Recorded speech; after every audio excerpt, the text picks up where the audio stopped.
एक माजी के अंदर वो हमारा बहुत बड़ा अलमिया रहा है, और वो जो 4 मार्शल लॉ पाकिस्तान में लगे, कभी एग्जेक्टिव और इस्टेब्लिशमेंट इकट्ठे होकर चल नहीं पाए, जिसको वो कंधों पे बिठा के लाते रहे। आईजीआई बनवाई 2 साल बाद, उसकी भी आपस में चली नहीं, या प्राइम मिनिस्टर की लड़ाई हो जाती रही, तो आसिफ नवाज से हुई, जहांगीर करामत से हुई, पता नहीं किस किस से हुई, या दूसरी साइड से वो सिक्योरिटी रिस्क करार दे दिए गए। कुछ ऐसी स्टेज आई है कि हमारे दोनों तरफ में कुछ ऐसा मैच्योरिटी आई हो कि मिल के चलने पे आमादा हो कि एग्जेक्टिव भी साथ चले और इस्टेब्लिशमेंट भी साथ चले। आज जो असम्बली में डिबेट हुई तो माशाल्लाह ये बहुत अच्छी साइन है कि सब ने जो है ना एक तकरीबन मुत्तफ़िका तौर पर इशू पे जो है ना मज़म्मत भी की है, और सब ने जो है ना यकजा हो गए इसके ऊपर। तो काफ़ी मैं समझता हूँ कि पार्टीज़ के अंदर जो है ना एक इस हवाले से सेंसिटिविटी है कि अब हमें बहुत रिस्पॉन्सिबल तरीके से और मुख्तार तरीके से मामलात को देखना पड़ेगा। लेकिन आपने मेरे सवाल का जवाब नहीं दिया, क्या फ़ौज और हुकूमत एक पेज पे है कौमी मामलात के ऊपर? बिल्कुल है। जो कौमी मसाइल का हल है उसके ऊपर एक पेज के ऊपर है? बिल्कुल है। मिलकर चलेंगे आगे? उम्मीद है इंशाल्लाह। क्योंकि माजी के अंदर जो मसाइल हमारे सामने आए उसमें ये टकराव वाली कैफियत ने इस पाकिस्तान का बहुत नुकसान किया। हमें उसका अंडरस्टैंडिंग नहीं है कितना बड़ा हम नुकसान। तमाम स्टेक होल्डर्स को एक बड़े लेवल पे डिबेट भी होनी चाहिए, और उसमें तमाम स्टेक होल्डर को साथ लेके चलना पड़ेगा, और गवर्नमेंट की रिस्पॉन्सिबिलिटी होती है कि वो तमाम इदारे को जो है ना एतमाद में लेके चले। आर्मी चीफ की प्राइम मिनिस्टर से मीटिंग हुई इस रिसेंट डेवलपमेंट के बाद। एक पाकिस्तान के अंदर भी वो बनी नहीं है आपकी हुकूमत में, पहले वो मौजूद थी, national security committee of the parliament. मेरे ख्याल में उसका फौरी तौर पे कॉन्स्टिट्यूट करके इजलास बुलाया जाना ज़रूरी था, जिसमें आप लीडर ऑफ द अपोजिशन को भी साथ दावत देते कि वो बैठते, और वहाँ बैठ के ये जो चैलेंज है आपको अभी।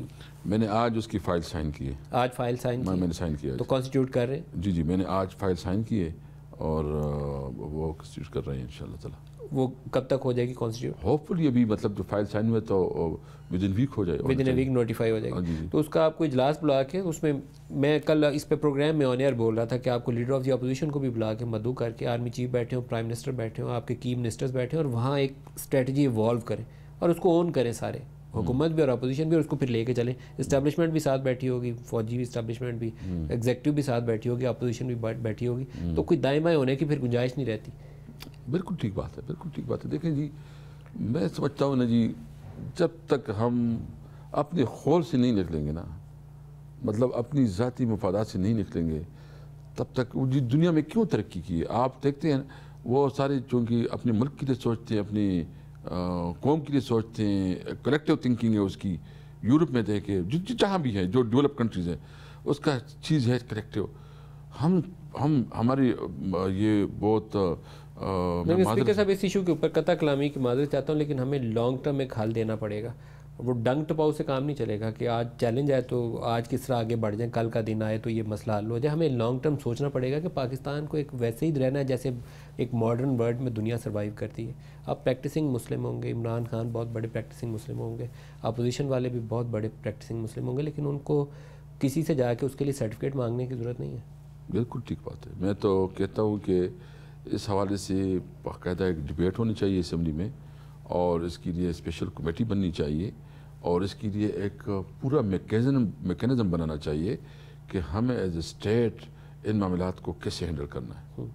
एक 90s में ट्रॉइका ऑफ पावर होता था, जिसमें प्रेसिडेंट 58 का इख्तियार उसके पास होता था, आर्मी चीफ और प्राइम मिनिस्टर, और लड़ाइयाँ भी इन तीनों की आपस में होती थी। अब इस ट्रॉइका ऑफ पावर के अंदर जुडिशरी का रोल बहुत ज़्यादा नुमायाँ होकर ताकतवर तरीके से इफ्तिखार चौधरी साहब की बहाली के बाद से लेकर अभी तक मौजूद है। इसको आप कैसे देखते हैं आइंदा आने वाले दिनों में? मैं समझता हूँ कि तमाम इदारों को अपने फ्रेमवर्क के अंदर काम करना चाहिए।